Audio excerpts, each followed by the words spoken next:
tengo el placer de tener a mi derecha a Luis Ferreiro, durante 20 años miembro del Instituto Emmanuel Munier de España. Él es licenciado en Ciencias Químicas y también en Filosofía por la UNED, y trabaja como técnico de medio ambiente en la Consejería de Salud de la Junta de Andalucía, en Sevilla.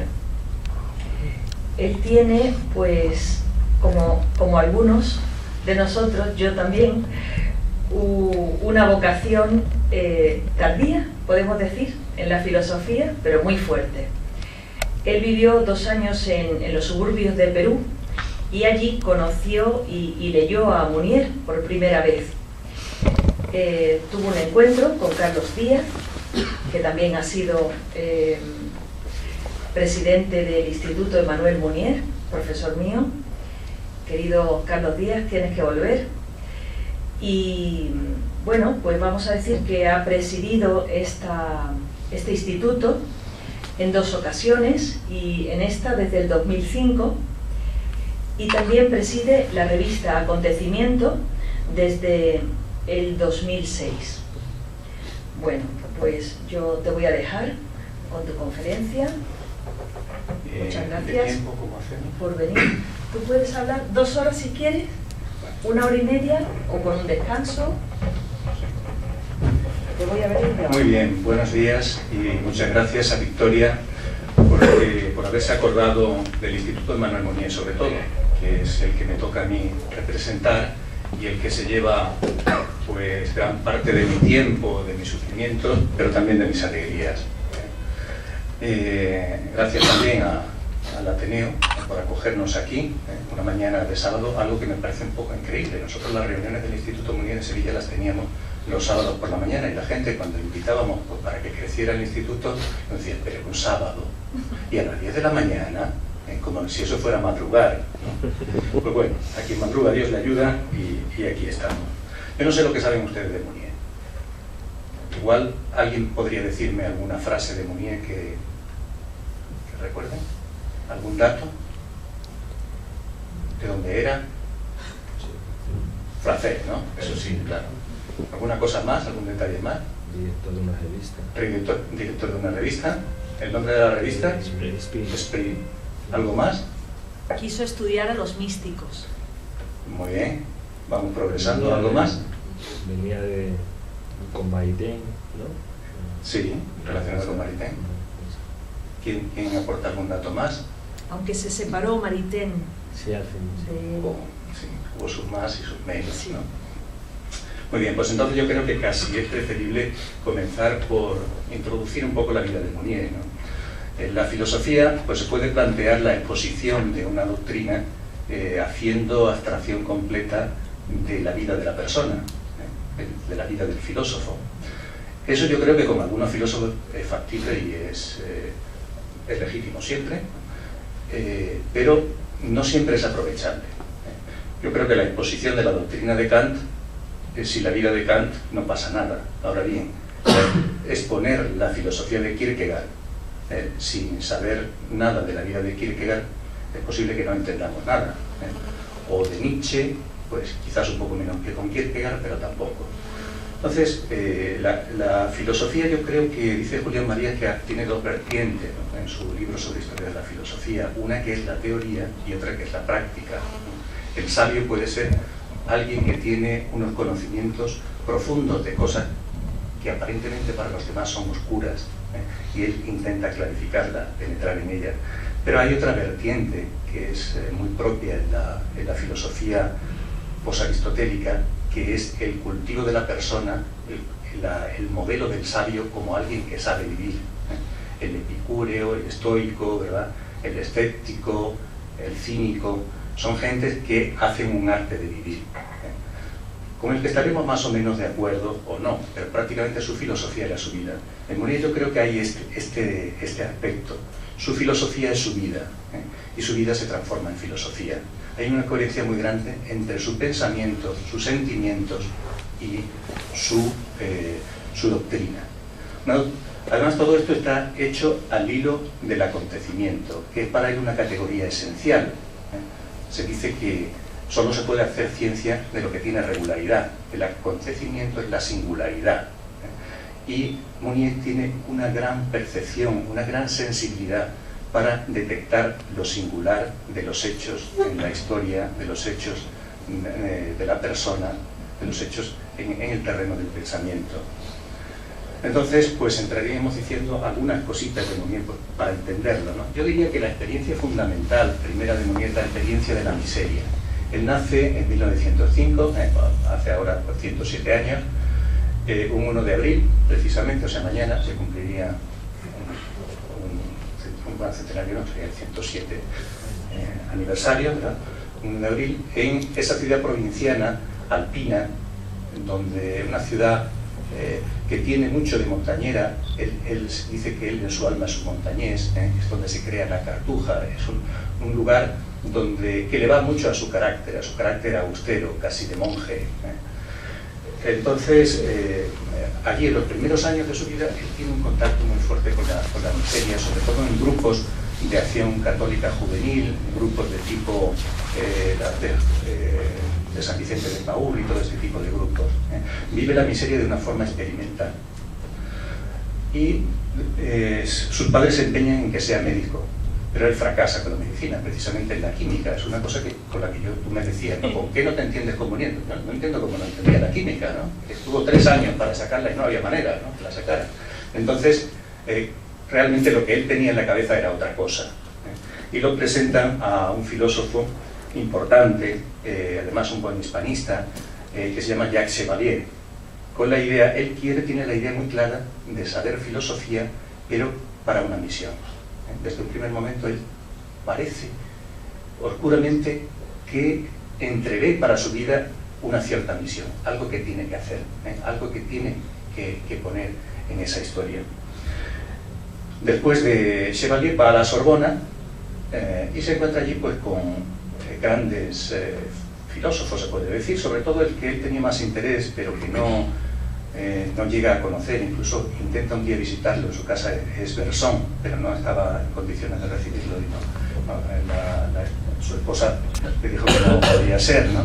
Porque Chevalier, él hace unos retratos de los profesores de filosofía de la Sorbona, irónicos, simpáticos, ¿no?, y un poco como despreciativos. Bueno, pues son gente, unos técnicos de la filosofía que hacen filigranas con el pensamiento, pero que no van más allá, ¿no? Él dice, no quiero una poltrona, no quiero una cátedra al final de mi perspectiva como destino. Entonces, a pesar de que se haga la agregación de filosofía, es decir, es catedrático, en principio esa oposición pues es la que abre las puertas de la enseñanza, primero a nivel secundario y posteriormente puede ser que también a nivel universitario. En esa cátedra, en esa oposición, curioso que el primero fue Raymond Aron, sociólogo importante francés. El segundo lugar fue el de Mounier, y en tercer lugar el más conocido de todos. ¿Os imagináis quién? Filósofo francés del siglo XX, se ha escrito un libro sobre él, el siglo de Sartre, ¿no? Jean-Paul Sartre.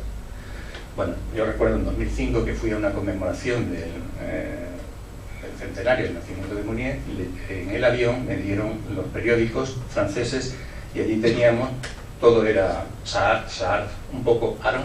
Mounier no aparecía, había desaparecido del horizonte. Sin embargo, pues Mounier parece que le había ganado a Sartre, ¿no? Que no estaba peor preparado que Sartre. Pues bien, rompe directamente con esa perspectiva académica. No quiere ser un académico, no quiere una vida académica, quiere una vida de acción. Entonces plantea su filosofía con esa perspectiva de la miseria que no ha dejado atrás, que es o bien una experiencia cotidiana o bien una cercanía espiritual. Tiene eso por delante para que lo que ha estudiado, la filosofía que conoce, que todavía sigue profundizando en ella, aporte algo para la superación de ese mundo que provoca tanta miseria. Entonces, su planteamiento es una filosofía de la praxis. Ahí él estaría de acuerdo con Marx, la tesis novena, quiero recordar, ¿no?, sobre Feuerbach, que la filosofía se dedicaba a interpretar la historia, pero no a transformarla, ¿no? Y es cuestión de que la filosofía sea también transformadora de la historia. Entonces se plantea una filosofía de la praxis.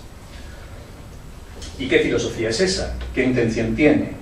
Pues la intención sería que no sea una filosofía que se dirija directamente a la inteligencia, sino que se dirija a la persona entera, a la totalidad del ser humano. La persona no es solo pensamiento, por mucho que el racionalismo la haya reducido a pensamiento, es más que pensamiento, hay sentimiento, hay experiencia y mucho más. Entonces se trata de buscar una filosofía que sea capaz de llamar al interior del corazón de la persona, despertarla, educarla y formarla en todas sus dimensiones, para disponerla finalmente no a un retiro meditativo, sino a la elección y al compromiso, en todas las vertientes que esto lleva consigo. ¿Cómo va a realizar eso? Efectivamente, en París él se encuentra pues con dos personas fundamentalmente, a quien ha dirigido Chevalier, el padre Puget, un hombre desconocido prácticamente para la historia, pero un sabio, un verdadero sabio, que había sido castigado, ¿no?, por cuestiones teológicas malentendidas por parte de los que lo castigaron. Y con él, Mounier, pues varias tardes por semana, tiene un estudio continuado durante 3 años. Conoce la teología, los padres de la Iglesia, la filosofía. Es una mina que el hombre solo tiene unos cuantos escolares que van allí y les da una formación integral. Y el otro es Maritain, ¿no? Con Maritain se encuentra, además, en las conversaciones de Meudon, una casa de campo que tenía Maritain, hay una tertulia semanal donde se encuentra con un montón de gente importante de la cultura francesa e incluso extranjera, ¿no? Allí se encuentra, pues, por ejemplo, con Berliaet, en fin, con filósofos, historiadores, teólogos, una gran cantidad de gente que además es ahí donde le impulsa Maritain al primer libro que publica, que es el de Péguy. Péguy es un poeta francés, un converso, había sido socialista, ateo y tal, se convierte, es cristiano, no deja de ser socialista, y bueno, no vamos a contar la vida de Péguy, pero muere finalmente por su compromiso en la Primera Guerra Mundial. Ahí ha habido una bifurcación en la vida de Mounier. ¿Cuál es esa primera bifurcación? Pues había sido dirigido por Chevalier hacia el estudio de la mística española. Y Mounier tiene mucho de místico español. La tesis prevista era sobre Juan de los Ángeles, poco conocido incluso aquí en España, pero también ahí en Juan de los Ángeles, en Osuna y en otros carmelitas y franciscanos españoles, él descubre que hay una rama del personalismo muy importante, que había influido mucho en Santa Teresa, por ejemplo, ¿no? La idea de estos místicos era la personalización de la... o sea, yo me pongo ante Dios de tú a tú, como persona, no en una mera repetición de ritos. Entonces, la subjetividad adquiere una gran importancia en la mística española, y Mounier bebe de esa subjetividad mística. Incluso hace un viaje por España para preparar la tesis. Hay un encuentro frustrado con Unamuno, porque Unamuno está viajando, en fin. Mounier tiene una gran sensibilidad para los españoles. Al parecer no sabía español, pero captó en el pueblo español unas esencias que no veía en Francia. De hecho, tengo un amigo en Francia, mi amigo Yves Roger, ¿no?, que dice que los españoles somos ante todo místicos, ¿no?, que cuando dejamos de ser místicos dejamos de ser españoles.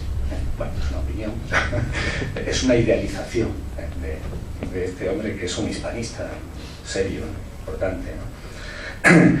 Y entonces él le daba la razón a Carlos Díaz, este amigo mío, decía: en algo que había dicho Carlos, ¿no? El alma de Mounier es un alma española. Su cultura es francesa, pero su alma es española. Bien, pero ¿qué pasa con esa tesis sobre Juan de los Ángeles? Que se cruza por medio de Peguy y se da cuenta que la mística, esa mística española, hay que trasplantarla a la lucha, al combate que hay en esos momentos en Francia y en toda Europa. Es el momento de la gran crisis económica. Y la gran crisis económica, él hace una lectura y dice, esto no es solo una crisis económica, es una crisis de civilización, es una crisis del hombre completo desde el siglo XV hasta nuestros días. Hay que ir más allá de la crisis económica. Esto es muy interesante por hoy. Hoy no es solo una crisis económica lo que tenemos. Es una segunda edición de aquella crisis del 29. Y entonces, él, por su carácter, hubiera elegido la mística carmelita. Pero el acontecimiento se le ha cruzado, y como dirá más tarde, el acontecimiento es nuestro maestro interior. No es nuestro consejero, es el que nos susurra al oído y el que nos obliga a elegir, incluso a veces contra nosotros mismos. Por una vida de acción, él deja no es solo eso lo que deja, no es solo la mística, que siempre permanece en el fondo, ¿no? Él tiene una gran sensibilidad para la música, toca el piano, dice, sacrifiqué la música por la acción que se me exigía, y todavía no se ha cerrado la herida. O sea, hay elecciones que hay que hacer en la vida que van más allá de nuestro gusto, y que vienen obligadas pues, por el amor al prójimo, por el compromiso, por una civilización nueva, por el mal, en su caso, por el mal que él veía a su alrededor, que le obligaba a optar, digamos, que la elección le venía dada, que tenía que renunciar a una elección narcisista y a su gusto, una elección placentera. Bien, eso desemboca en la creación de la revista Esprit. Es un acto, sería muy interesante leer. Bueno, yo, como esto no puedo contarlo todo, ni mucho menos, os diría que leyerais esta pequeña biografía de Carlos Díaz sobre Mounier. Aquí se cuenta de una forma muy rápida todo esto, muy sencilla. Entonces la revista Esprit es toda una aventura. Maritain colabora al principio, pero después rompe, o se distancia, mejor dicho. Romper no rompe nunca del todo, ¿no? Ni Mounier rompe con Maritain del todo. Digamos que hay épocas de distanciamiento, se reprochan uno a otro la posición que toman, pero no, ruptura no hay, ¿no? Mounier realmente no rompió nunca con un amigo, aunque se hubieran vuelto todo lo contrario, pues la amistad siempre la cultivó, ¿no? Era un hombre de una gran cercanía. Bien, la revista Esprit cuesta mucho sufrimiento ponerla en marcha. En los primeros años se ve que aquello se puede perder, y es la forma de, mejor que la revista en sí, habría que hablar del movimiento Esprit, ¿no? Son grupos Esprit donde la revista alimenta la reflexión, la meditación sobre los temas del tiempo actual, y donde además se trata de hacer un salto, que en aquel momento es un salto casi mortal, que es el salto del ecumenismo. La Iglesia Católica en aquel momento, siempre fue claramente católico, ¿no? Pues no dialogaba con otras iglesias, con otras religiones.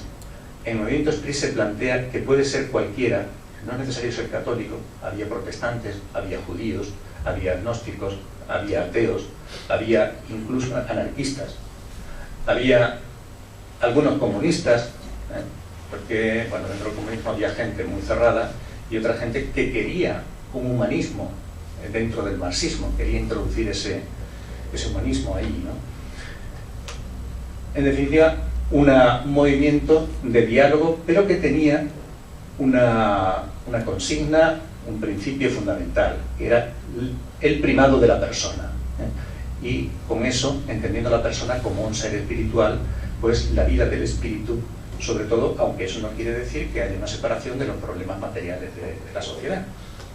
Bien, pues La revista sale mensualmente, va creciendo en el número de suscriptores. Munir viaja por toda Francia, por Polonia, por Bélgica. Durante los 4 primeros años él vive en Bélgica y va continuamente a París, porque se casa con una belga, y vive allí al principio.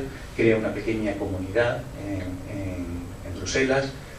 Siempre tiene esa idea de la comunidad en la cabeza, que la intenta llevar a la práctica. En fin, una cantidad enorme de viajes. Todo eso pues hasta el año 1938, en que él tiene una visión que se adelanta yo creo que a casi todo el mundo, ¿no? En el año 1938 se da cuenta que el fascismo ya va a destruir Europa, que la guerra no se puede aplazar. La guerra mundial, se quiera o no se quiera, la vamos a tener. Hitler se está armando, y eso, ante la debilidad de las democracias burguesas, va a terminar en una conquista de Europa por Hitler. Entonces ahí crea también una pequeña revista, Le Voltigeur, que es un poco como diríamos, el zapador de montaña, ¿no? Una especie de guerrilleros, ¿no? Pues para el tema de la política. Bien, ¿qué es lo que le hace darse cuenta de esto? Pues su posición, él lo declara rápidamente, la posición que han tomado las democracias francesa e inglesa, Briand y Daladier, ¿no? No, he equivocado el nombre, pero no recuerdo cuál es. Bueno, el presidente Chamberlain. Entonces, ellos hacen el pacto de Múnich, por el cual dejan que Hitler ocupe los Sudetes. Dice, esto es la entrega de un pueblo en manos de una dictadura bendecida por las democracias burguesas. Y Mounier no perdona la Cuarta República Francesa. La República Francesa debe ser eliminada.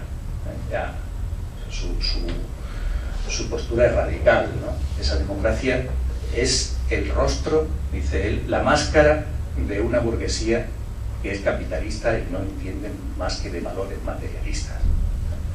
Entonces no hay paños calientes con ese tipo de democracia. Por ahí también se ha dicho, se ha acusado a Mounier que era marxista, ¿no? que era filocomunista o comunista, ¿no? Porque sencillamente no ponían paños calientes. Bien, llega la guerra, Francia es derrotada rápidamente, la revista se refugia en la zona de Vichy, mantiene como puede los artículos, pero siempre censurados, con muchas dificultades, hasta que llega un momento en que no se puede continuar, ¿no? La censura es tan fuerte que ya no se puede decir lo que se quiere decir. Se intentaba camuflar y que superara esa censura del régimen de Vichy. Pero siempre quiere seguir actuando, y entonces aprovecha cualquier resquicio. El resquicio que encuentra es la escuela de mandos de Uriage. O sea, cuando él va hacia...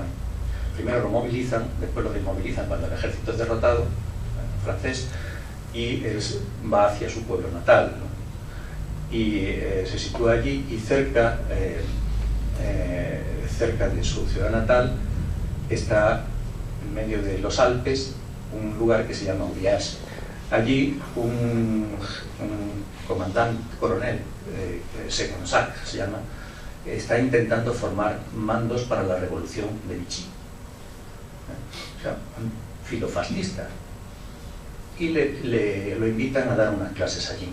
Dice, bueno, esto es colaboracionismo con el fascismo, ¿no? Eso le ha valido que posteriormente se le haya tachado también de fascista por haber intervenido en aquel lugar. Él lo que hace es aprovechar una estructura que han montado con una idea fascista para introducir unos elementos que empiezan a ser una piedra en el engranaje de Uriage, hasta el punto de que terminan dominando la escuela. Segonzac se pasa, digamos, a su lado, y toda la escuela empieza a funcionar en este sentido, cosa que el régimen de Vichy no acepta y la cierra. Como consecuencia del cierre de Vichy, perdón, de Uriage, va a la cárcel. durante varios meses, sin acusación ninguna, va a la cárcel. Y él dice, ya era hora de que un cristiano fuera a la cárcel. Nos habíamos acostumbrado a que aquel cristiano era alguien que nunca pisaba una celda de una cárcel. Y allí aprovecha pues, también para dar clases a los presos, para crear conciencia entre ellos, para mantener el ánimo de aquellos prisioneros de tipo político que bueno, estaban aislados del resto de sus compañeros. Pues allí se forma un mundo, ¿no? Una universidad de la cárcel. Él se mantiene también continuamente en tensión intelectual, pidiendo continuamente libros, consigue simpatías entre carceleros, entre una serie de gente. Tiene un mal momento cuando un sacerdote que atiende la prisión le niega la comunión, porque esto ocurre cuando se pone en huelga de hambre, ¿no? Dice que no, que entiende que, bueno, que lo va a preguntar. Para conseguir que lo juzguen de una vez por todas, él hace una huelga de hambre que dura unos 15 días aproximadamente, pero lo hace con una idea muy clara, ¿no? Él dice que por sus condiciones cristianas no puede administrarse la muerte en una huelga de hambre. O sea, puede llegar muy lejos, pero nunca, si hay un peligro, el médico se lo avisaría, porque si no entendería que era un suicidio.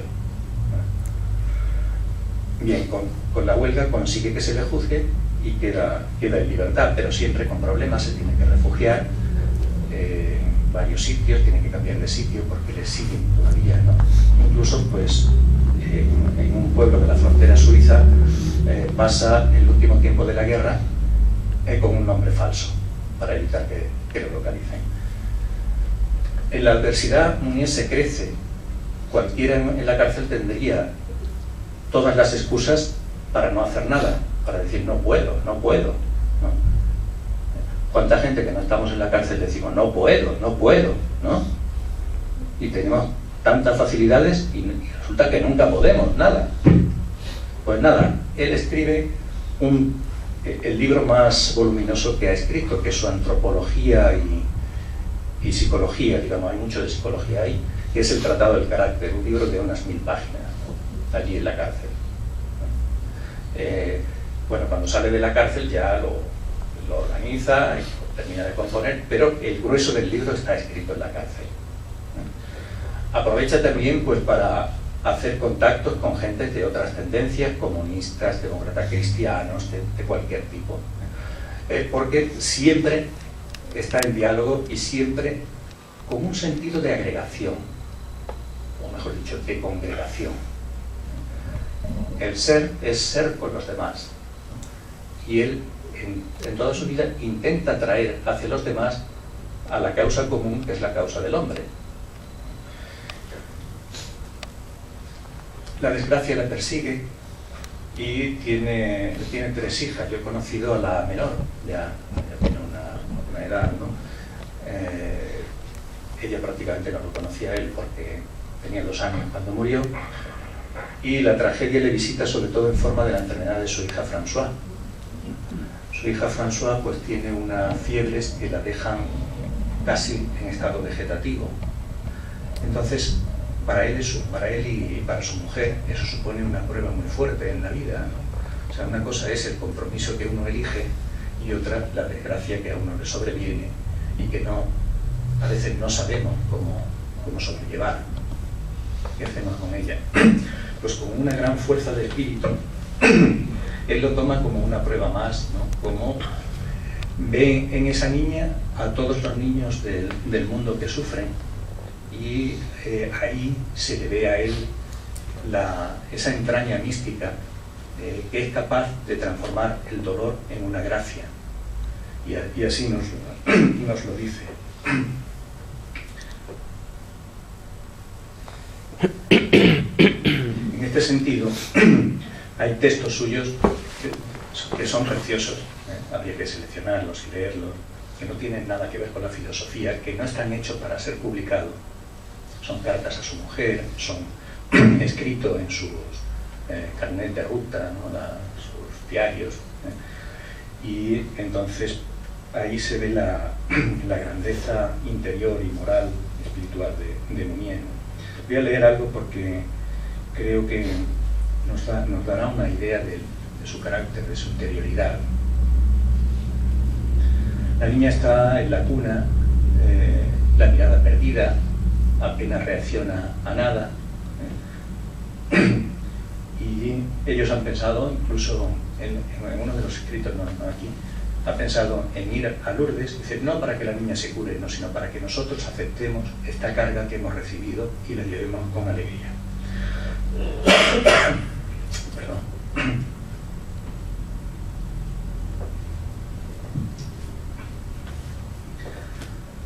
Dice así, sentía acercarme a esta cuna sin voz como a un altar, como a un lugar sagrado donde Dios hablaba como por un signo. La tristeza penetrante y profunda, profunda pero ligera y transfigurada, y alrededor de ella una adoración, no tengo otra palabra.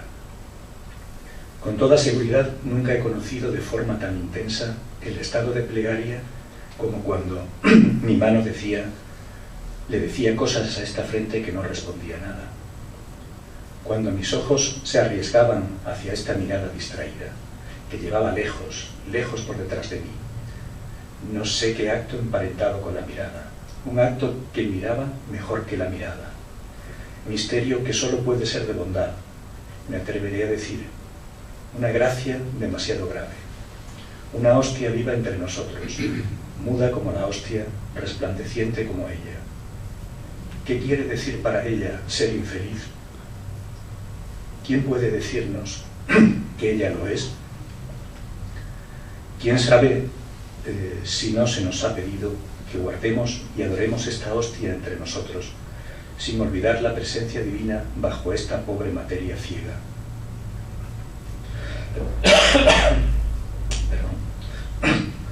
Mi pequeña François, tú eres para mí la imagen de la fe. Aquí abajo la conoceréis en enigma y como en espejo.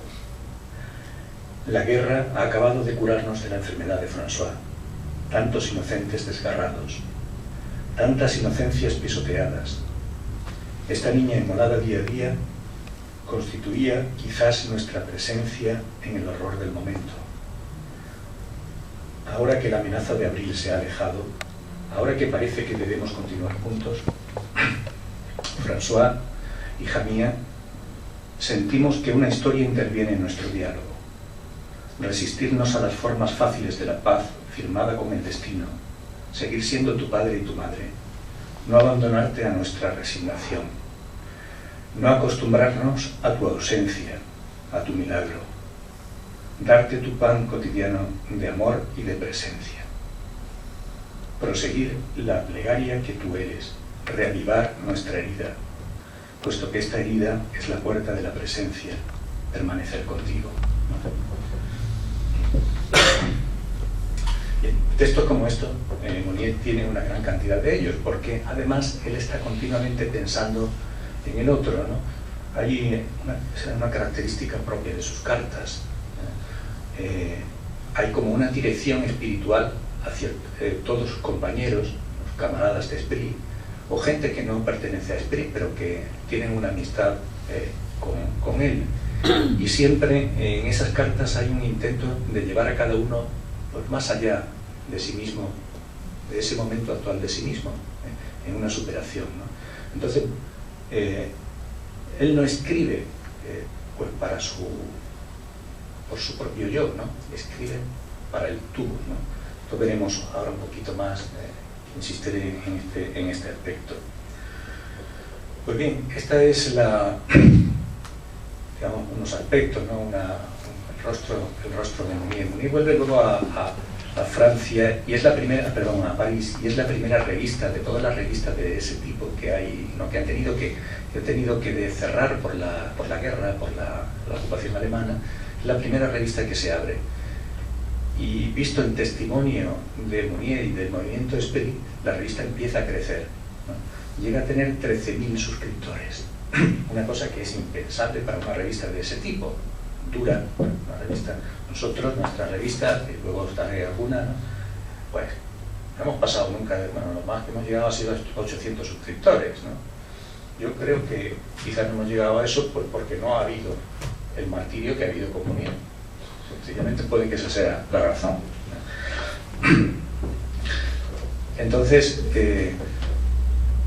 Munier reabre otra vez, de nuevo lo vemos como director y desarrollando una actividad enorme, pues que le lleva a una muerte prematura por un infarto de corazón el 22 de marzo de 1950. Ya parece que incluso él tenía a la vista un cambio de vida, porque entendía que una persona no se puede acomodar nunca a los caminos ya trillados, y está en contacto con la misión de Francia, con los sacerdotes obreros que empiezan a aparecer en Francia en aquel momento, que quieren llevar una vida de obreros y vivir con los obreros, y él se ofrece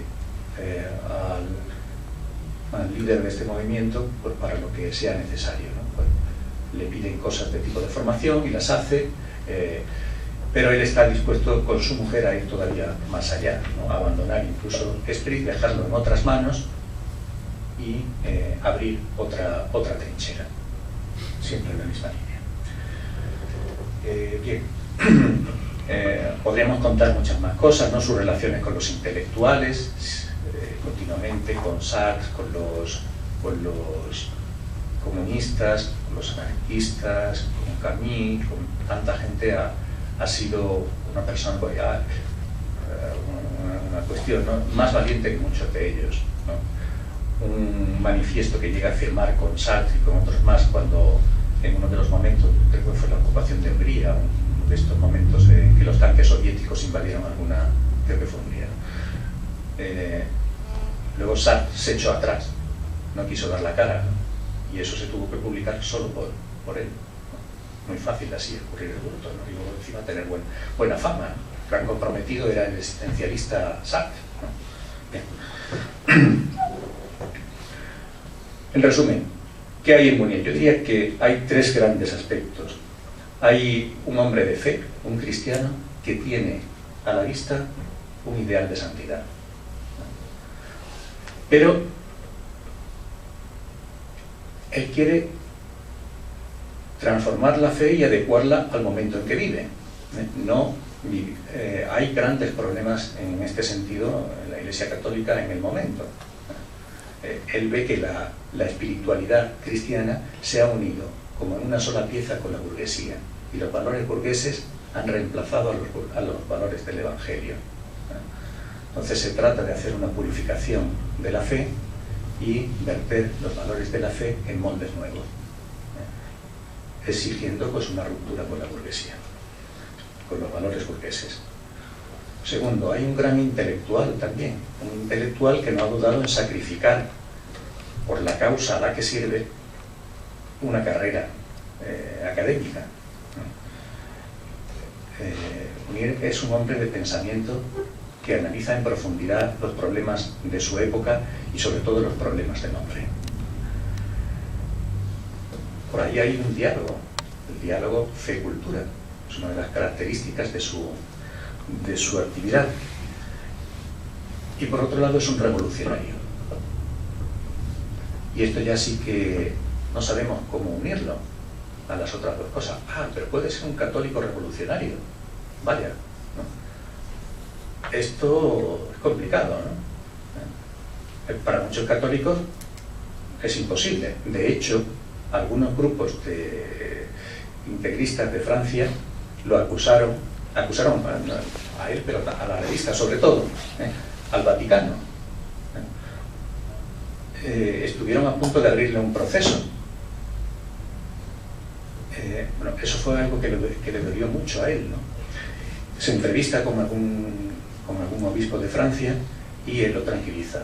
Dice, no te preocupes, conocemos quiénes son esta gente, tú continúa con lo tuyo y ya el Vaticano seguro que no te va a condenar. En efecto, no lo condenó. Realmente, bueno, pues ahí aparece hoy todavía, ¿no? Gente que cuando ve una forma diferente de encarnar la fe en una época, se escandaliza. Bien, eso le costó mucho sufrimiento a él, ¿no? Pero también estaba el otro lado, el lado revolucionario que no se fía de alguien que viene con el espíritu por delante, que se confiesa católico, que no lo oculta, y que entiende que el catolicismo o el cristianismo en general tiene mucho que aportar a la revolución. Y no solo eso, sino que entiende que también hay dogmáticos de la revolución y que cualquier revolución no es válida. Una revolución tiene que ser, luego dirá, espiritual al mismo tiempo que material, moral al mismo tiempo que económica. La dureza de los intelectuales comunistas con Mounier fue terrible. La necrológica que hizo el órgano del Partido Comunista francés sobre Mounier cuando muere es demoledora. A pesar de que Mounier ha muerto con el Capital en las manos. Cuando le da el infarto a las 3 de la madrugada, pues estaba arrancando horas de la noche, horas del sueño, para estudiar el Capital. Releer, mejor dicho, porque ya le había dedicado mucho tiempo. Y es que no le resultaba indiferente aquello en que los pobres podían confiar. Le interesaba el marxismo, no ya por el marxismo en sí, que también, ¿no? como algo, como doctrina, ¿no? como filosofía, pero le interesaba sobre todo porque tenía la confianza de los pobres. Vogel, dice uno de sus compañeros de Esprit, dice que Mounier no creó un partido político porque entendía que era dividir la causa de los pobres. Le dolía que los marxistas tuviesen la confianza de los pobres porque además veía que era una filosofía deficitaria, una filosofía que truncaba la totalidad del hombre, pero por otro lado no quería defraudar las esperanzas de los pobres. Bien, pues esos tres aspectos yo creo que se reúnen en él, ¿no? Un filósofo, un intelectual, un cristiano, un revolucionario. Es verdad que el tema revolucionario tiene sus momentos más claros en la época, sobre todo, de la creación de Esprit hasta la Segunda Guerra Mundial. Después lo matiza más porque hay ciertos problemas ahí que...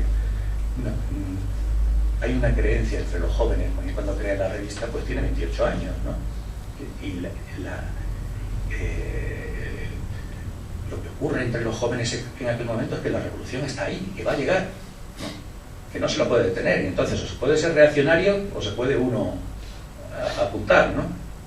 Mounier se apuntaría, pero críticamente, ¿no? Bien, pues vamos a ver un poco ¿cuál es este pensamiento de Mounier? ¿Cuánto tiempo llevamos? No sé. Yo no tenía pensado decir nada sobre esto, muy poquito, pero bueno. Una hora. Llevamos una hora ahora, más o menos. Un poquito menos de una hora llevamos. Bueno, pues tendré que correr un poco más. No, tranquilo, no hace falta que tranquilidad. Pues vamos entonces a analizar un poquito el pensamiento de Mounier, no hablaremos de sistema. Ante todo, Mounier no tiene un proyecto filosófico por encima de todo. Su proyecto filosófico está en función de la acción, está en función de un combate, es un pensamiento de praxis, de combate. Es un pensamiento que quiere desarrollarse para profundizar en el compromiso y hacerlo fructificar, nutrirlo, dirigirlo, hacerlo fructificar lo mejor posible.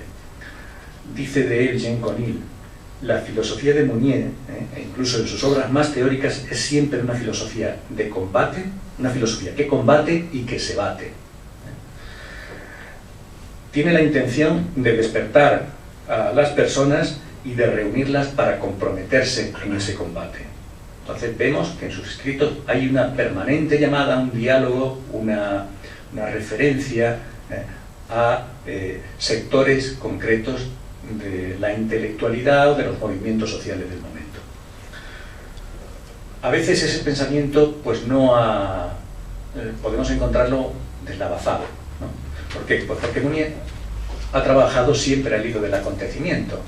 Dice Domenech: no entiendo cómo Mounier ha podido escribir sus obras teóricas entre una reunión y otra reunión, entre un consejo de redacción y otro consejo de redacción, entre un viaje y otro viaje.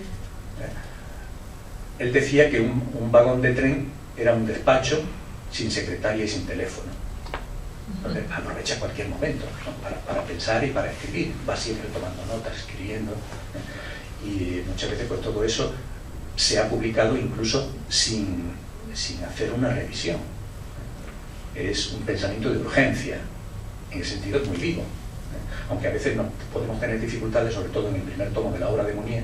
Nosotros en el Instituto de Mounier publicamos por primera vez en español los 4 tomos de la obra de Mounier, ¿no? El primero vemos que está hecho de esa manera, ¿no? Escrito pues casi en movimiento, no sentado.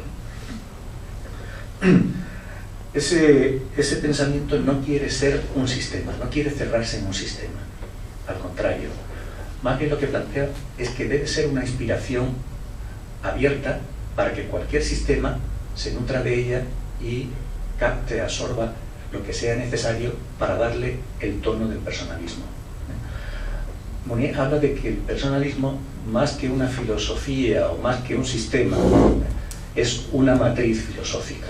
Es una matriz donde se pueden engendrar filosofías personalistas diferentes según pues la cosmovisión, según la vocación de cada filósofo, y al mismo tiempo también que haga aportaciones a filosofías que en sí no se definen con ese título de personalistas, pero que entiende que toda filosofía debe tener en cuenta a la persona como en el sentido en que él la trata como ser espiritual, encarnado, etc.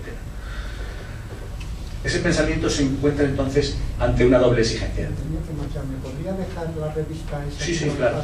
Que no puedo, me gusta mucho y no puedo seguir. Elija uno, lo que quiera, no una. Hay que dejar para los demás. No, iban 2. ¿Ah, sí? Y el más igual. Vale, muchas gracias. Sí, perdón.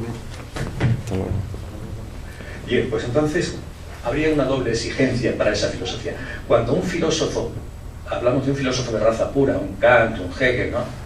Entendemos un filósofo de gabinete, un filósofo que se retira y piensa, y a lo mejor su pensamiento queda ahí escrito para el futuro.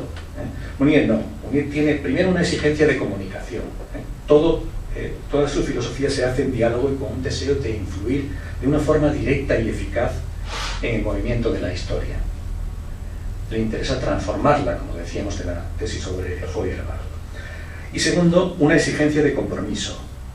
Si el pensamiento no desemboca en la acción, es infecundo y es incluso superfluo. Dice McMurray precisamente eso también, ¿no? La finalidad de todo pensamiento es la acción, ¿no? El hombre es un ser de acción. El pensamiento acompaña la acción. Pero pensar por pensar, se plantea si eso realmente tiene interés, ¿no? Con frecuencia, cuando se trata de esto otro, la filosofía de gabinete, pues se escribe para filósofos nada más. Y quiere ser filósofo, pero quiere ser más que filósofo. Quiere hacer filosofía, pero quiere hacer más que filosofía. Quiere llegar a la persona toda entera. En este sentido, yo creo que hay otra diferencia también con otras filosofías, ¿no? Sí, pues nosotros pensamos en Descartes, en Kant, en todos estos filósofos. Hay un yo que filosofa, un yo que piensa, un yo que a veces es un yo que se enfrenta solitario a sí mismo, ¿no? Yo a veces recuerdo pues un antecedente de Kant, que es Avicena, que hablaba del argumento del hombre volante.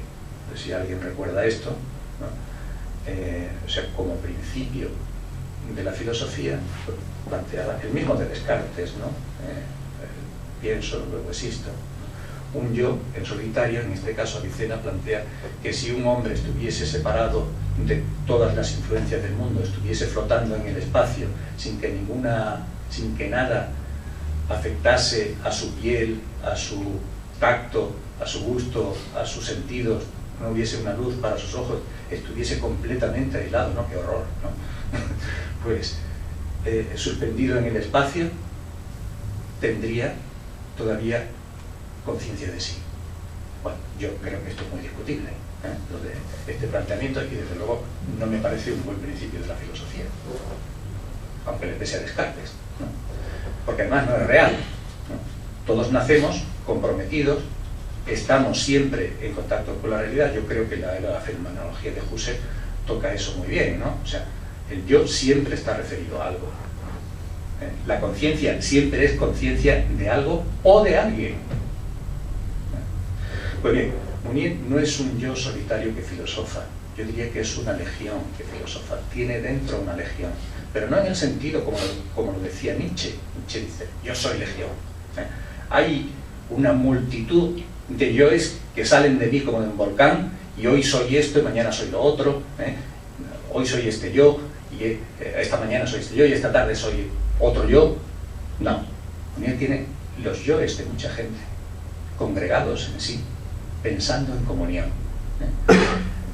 Yo diría que en Mounier hay un nosotros que filosofa, un nosotros que piensa, un pensamiento referido siempre al tú. Segunda cuestión que plantearía en cuanto al punto de partida de la filosofía en Mounier, se trata de un punto de partida crítico. Aquí sí que Mounier plantea pues la incontinuidad con el pensamiento moderno, incluso cartesiano,